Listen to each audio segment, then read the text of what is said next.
Hello. Selling is becoming more and more complicated. And so more and more companies are looking at actually training their entire sales force. And a number of times I've been asked, how do you go about selecting the best training program for your corporation? And so today we are going to talk about this particular topic. We're going to actually discuss 13 tips of how to select the best training program for your company. So let's get started. So the first thing that you need to understand when you're actually going out and doing sales training is to actually know fairly well who your target customer is. And broadly, there are really three types of end customers you can actually target your company's products or services to. Option one is really business to consumer. So consumers are your end customers. Option two is business to business. And option three is business to government. Now, it's important that you know who your end customer is because the type of sales training that you're going to have is going to widely differ based on the end customer that you have. And so if you're going to have a B2C kind of customer base, the training will be completely different than something like a B2B or a B2G kind of customer.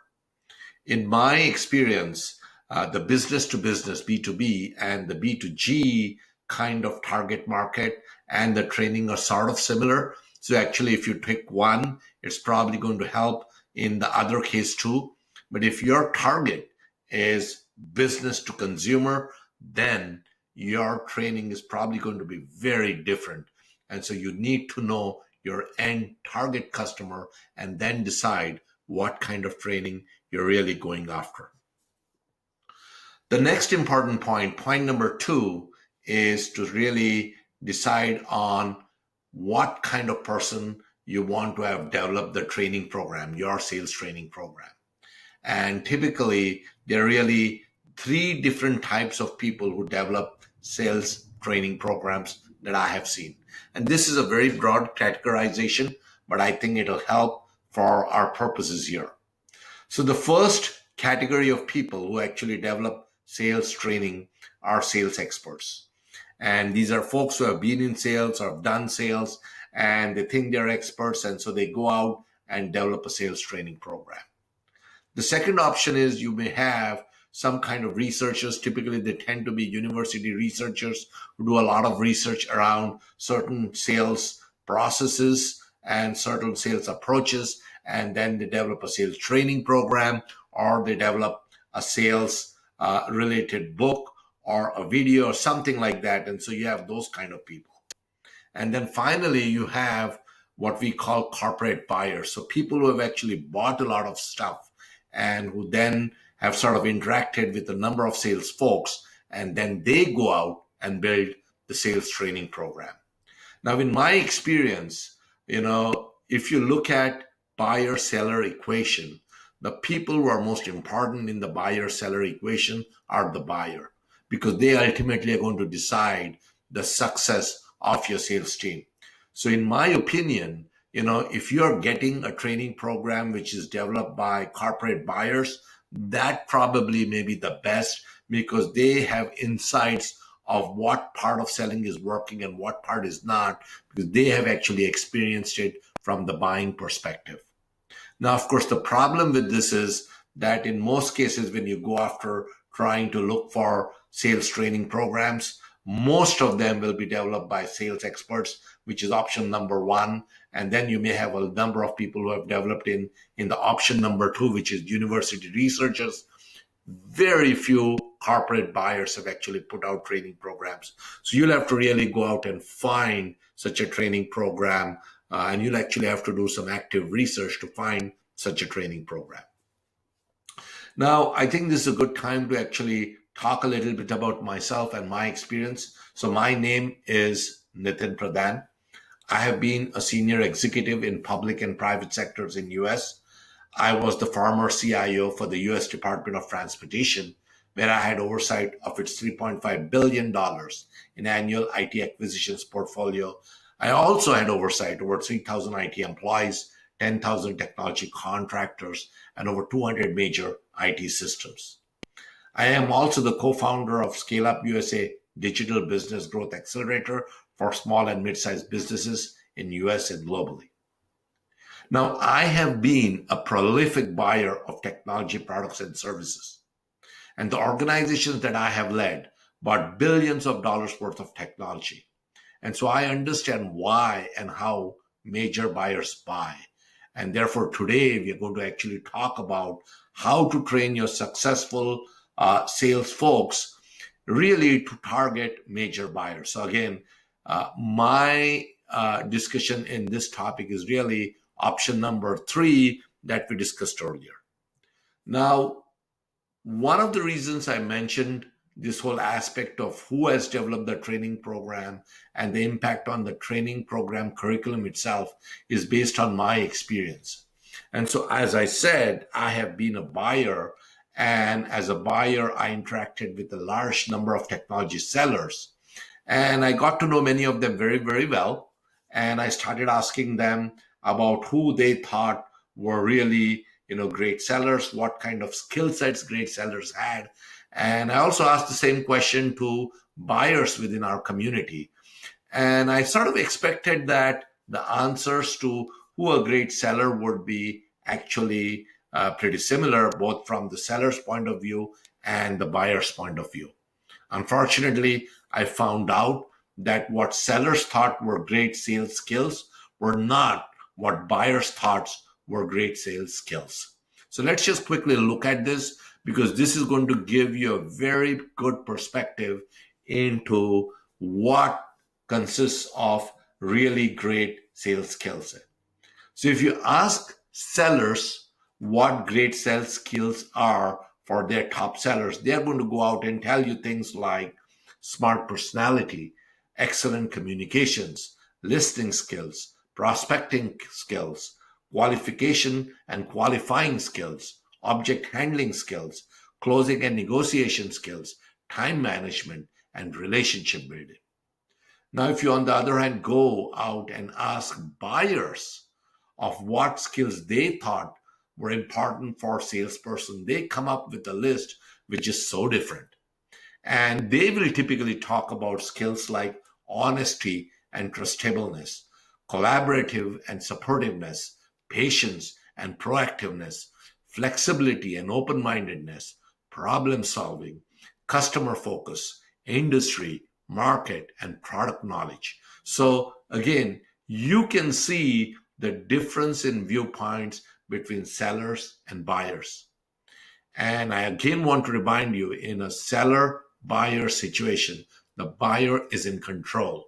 And so you should pay special attention to the buyer's viewpoint when you're training your sales folks, rather than the seller's viewpoint. Sellers' viewpoints are not going to be of immense impact when it comes to be a successful seller.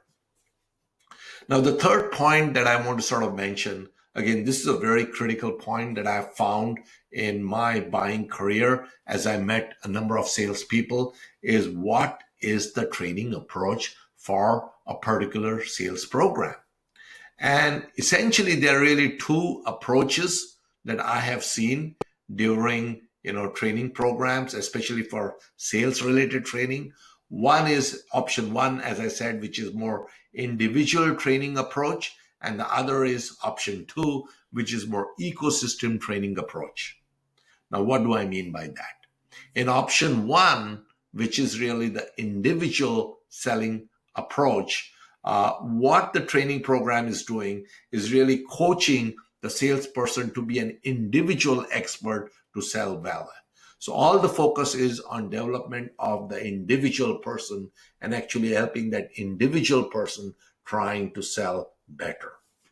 In the second option, the option is really focused on creating an ecosystem for selling well. So this particular approach assumes that selling is not an individual kind of an activity. It's a team activity. When your company wins an order, it's not just winning an order because of that salesperson. It's winning a particular order because your company's ecosystem beat out other competitive ecosystems, and therefore your product was good, your pricing was good, your marketing collateral was good, your financing and licensing structure was good, your salespeople were good. So there were a number of activities that actually participated in your company winning. So that's a completely different approach in terms of selling. Again, from my buyer's point of view, I particularly like the ecosystem training approach because I firmly believe as a buyer, no individual salesperson is making any significant impact in actually securing an entire order. There are large portions of other folks who are involved in actually your company winning a particular order. And again, as I said, in option one that's mentioned here, which is the individual training approach, these kind of training programs actually do not look at this ecosystem approach. Now, point number 4, this is again a very important activity. What is the training program duration? And again, there are really two types of training programs that I've seen. One is, as I mentioned in option one, which is what I call spot training approach. In this case, what's happening is you have a sales training program, which is maybe a couple of hours, a day or 2 days or 5 days long, but it's a finite duration. You go, you take it, you're done with it. And then in option 2, you have something called the continuous learning approach, which means you're sort of continuously training your sales team, your marketing team, your business development team, your entire corporation, but it's happening in small snippets. It's happening gradually. It's happening continuously. Again, my particular experience has been option 2, the continuous learning approach works better because you and I know that if you go for a training and it's a spot training activity, you might take it for 1 or 2 days. You might remember a significant portion of it next couple of days. A week, 2 weeks later, you've lost most of it. A month later, you've forgotten that training and you're not going to go back and relearn that. So again, if you want to have maximum impact for your organization in terms of sales training, make sure it's a continuous learning approach. Now, point number 5. This is again a very interesting aspect. How is the sales training delivered? What is the delivery mechanism? Now, really what I've seen many times is companies seem to prefer the in-person, face-to-face kind of training. So they try and get some sales expert and this person spends a day or 2 days or 3 days and actually does the training. All the trained folks that are requiring training get together and this training is held at a particular location. Now, option 2 is really to do this digitally 24/7, on demand. Whenever the sales folks are available, they can actually take their own time and go out and do it at their own pace. Now, again, this is a matter of personal preference. Some people like to do it option 1. Some people like to do it option 2. But you need to remember, as soon as you get into option 1, this kind of training is going to be exceptionally costly because you have to get a lot of people to the right place. They have to leave their normal work. They have to go there. They have to spend a couple of days. They have to do some of these kind of activities versus the digital programs. They can do it at their own place from any location at any time using multiple kinds of devices. Now, item number 6 is very critical, and I've actually listed this point as digital sales pitch automation. Now, we are not going to talk about this particularly here, but I sort of want to just illustrate that in sales, newer technologies and newer innovations are coming in. And so if you're going to have a sales training program, you should make sure that you're not just focusing on option number 1, which is focusing on traditional sales techniques, which everyone focuses on, but you really need to focus on option number 2, which is really focus of innovation and innovative and transformative technique for sales. And one of these techniques is digital sales pitch automation. There are a number of other techniques that are coming in. Now, if you're just going to focus on the traditional sales techniques, they're not going to be sufficient to actually transform your entire sales organization. So again, you need to focus on having the right mix of traditional approach and innovation built into it, which actually makes your entire sales team, your entire ecosystem work really, really well. Now, item number 7. This again is a very crucial activity, and I always encourage folks who are looking for sales training to make sure that they have access to the sales training curriculum before they sign on to that particular sales training program. Many times sales training programs will talk in general what the sales training is, but they don't give a line by line item of what that sales training is. And my suggestion to you is to not sign on to any sales training program unless you have seen the detailed curriculum available. And, some companies will provide it, some companies will not. But again, you should look at your sales training program curriculum, look at it in detail, look at that, program and try and match with what we are talking here, and then go ahead and sign on to that particular program. Now, item number 8. This is really, again, important. Do you have access to the content after the training is completed? Yes, that's right. After the training is completed. Now, in most cases, you will get a hard copy of whatever you actually did training. So there may be PowerPoint slides. You'll actually get hard copy. And if you have actually attended a face-to-face training program, you're probably going to write your notes and you'll have that. But as you know from your own experience, these hard copies are really difficult to keep.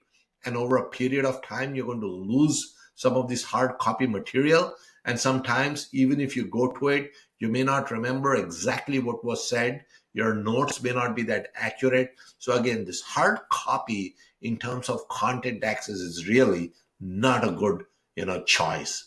You should have access to that material in terms of digital access. So you should actually have some kind of location where you can actually go out and access that material digitally. And that material should be actually in an audio and video format. So you shouldn't have to depend on your notes. You should actually be able to go back and look at the audio or video of that particular session. And those audios and videos should be nicely set up in terms of what we call the snippets. So nobody likes to look at, audios of videos which are running a couple of hours long, and you have to sort of go through them and figure out exactly what you were thinking of at that time and try to find a particular location. It's much better if you have your content neatly organized in audios and videos in terms of snippets that you can quickly search, quickly access, quickly actually review, and actually, refresh your memory. Now, item number 9. This is, again, a very interesting aspect. And the aspect that we are talking about is what perspectives or personas is the sales training program actually incorporating in their own curriculum. And when I say personas, these are really perspectives of various kinds of people that are going to be engaged when you're going to have a buyer-seller kind of relationship. And there are at least 4 personas. There are a number of personas that you can actually have, but at least 4 should be included in any kind of training. Obviously, it's the seller, which is, you, the seller, your perspective needs to get into that program. But most importantly, you need to have the buyer's perspective too, because ultimately, when you're selling, the buyer has to buy. And if you don't understand the buyer's perspective, then obviously you're not doing something right. But besides the buyers and the sellers, you can actually have a number of other personas integrated into your sales training approach. And this could be the perspective of the customers, people who have actually bought products from you or similar products. They have a lot of feedback and very important feedback that you can actually take and incorporate into the sales training program. So, customer perspective becomes a very interesting perspective, as well as partner perspective.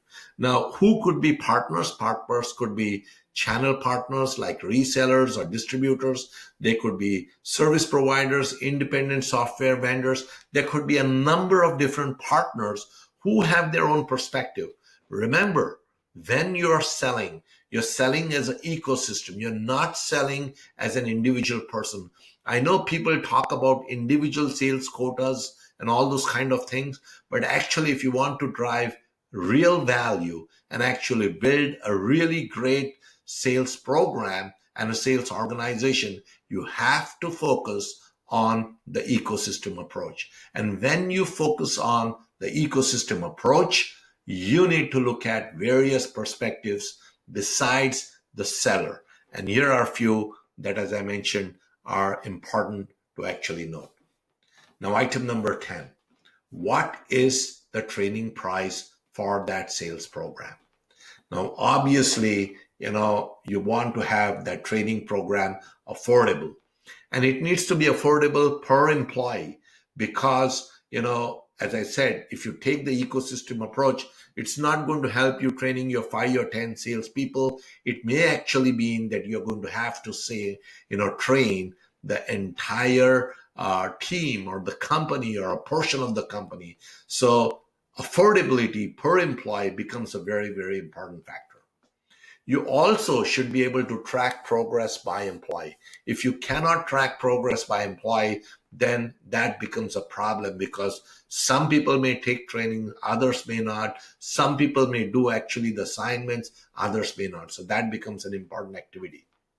You should also be able to have the ability to customize this program working with the sales training program company, and should also have the ability to access this training program 24/7, and also have the ability to scale this training program, not only locally, regionally, but nationally or even internationally, and the ability to actually scale it up to a larger number of people at various levels. Now, item number 11 is again important activity that you need to consider. What is your expectation out of that sales training program? And typically, I suggest that you need to have at least 4 major objectives or results that you expect from the sales training program. First is to increase sales efficiency, which is really, figuring out a way to make more calls from your existing, sales team. That's an important activity. The second one really is increasing the sales effectiveness. And when I say effectiveness, it means that you're actually able to get more orders from the same number of sales calls. So you're really increasing the ability to convert more. The third thing that you can actually really focus on is increasing sales capacity and capability. So capability increase means that your sales team now has the ability to actually go out and sell more types of products, more advanced products, do it in a better manner. So that's really improving the capability of your sales organization, the infrastructure of your sales organization. And finally, sales capacity really talks about the overall revenues that your company can get in. So how do you really go out and increase the revenues from your existing sales team? So again, there are various perspectives that one can have, and you should look at what is happening there. And then, of course, you need to look at what kind of content is being delivered in that particular sales training program. Obviously, you need to have best practices because there are lots of best practices around sales that exist, and your sales team and your entire organization may or may not know about it. Then there are obviously some kinds of tips and tricks that might be coming very handy. There are advanced methodologies and approaches that you need to be able to access through that training. There could be tools and platforms that you need to be aware of when it comes to program content. And then finally, you have to be able to do sales automation. In today's world, If you are doing sales manually, and if you're not using technologies like digital pitch automation and other CRM technologies, you're going to be left behind. So you need to be able to do that. And then finally, you need to also have a clear understanding as who would be the folks from your organization who would be attending this training program. Now, obviously, this is a sales training program, so you would expect, all your marketing and sales team and those kind of folks to actually attend this program. That's very natural. But I think, since we have been discussing this whole sales as a team-based approach, an ecosystem-based approach, it actually makes a lot of sense to have your leadership team, your middle management, your top partners and vendors, as well as your employees and consultants to actually attend these kind of programs, because they all start understanding what it takes for an organization to sell. And the more the organization understands how it needs to sell, the better cohesiveness you're going to get in your organization. And I see this all the time. When it comes to sales training programs, the only folks who are attending that program are the sales folks. And so you are now really actually eliminating a significant advantage that your entire company can bring to getting more sales. Please don't do that. Make sure that as many people as you can make this kind of programs.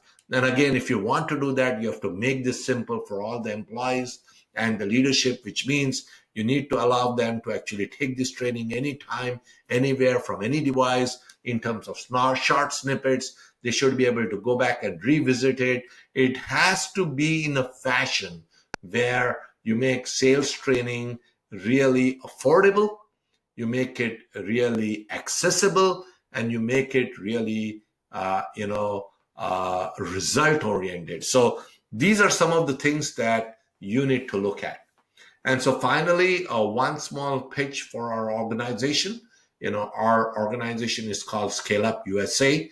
We are focused on helping, US and international companies grow. We have a number of programs. All of them are online that you can actually go out and look at. We actually have a very interesting program called the Corporate Sales Acceleration Program. Have a look at it. It could be very interesting for you. And actually, you can go out and access it if you go to scaleupusa.xyz and /collections.